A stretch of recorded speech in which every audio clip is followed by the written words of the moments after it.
नमस्कार, मी विनीता आपले स्वागत करत आहे माझ्या चॅनलमध्ये। शिरा बनवण्याचा बेत असल्यामुळे सगळं साहित्य घेतलेलं आहे। माप थोडं चुकलं पण असेल, बरोबर पण असेल, पण मला जसं आवडतो त्याप्रमाणे आज शिरा बनवते।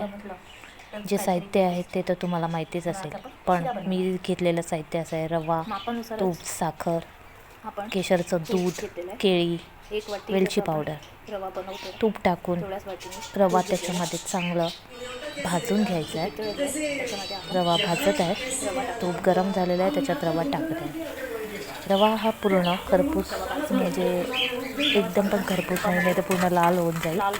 जसा भाजला जातो कच्चा नाही राहिला पाहिजे, नाहीतर खूप त्रास होऊ शकतो, त्याप्रमाणे रवा भाजून घेतलेला आहे। रवा भाजून घेतल्यानंतर त्याच्यामध्ये जे साहित्य आहे ॲड करायचं आहे। रवा भाजला जात आहे, भात आहे, तो रवा असा लाल असा खरपूस असा कलर झालेला आहे।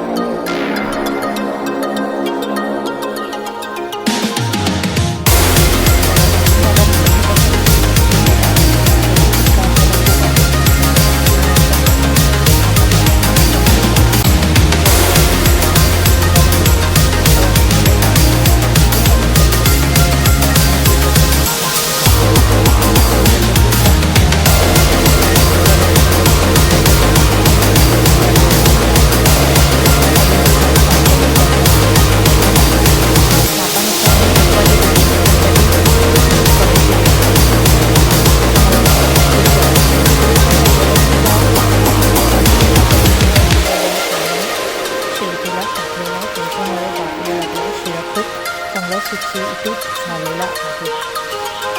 त्याच्यात वेलची पावडर ॲड केलेली आहे आणि बदामाचे कापलेले काप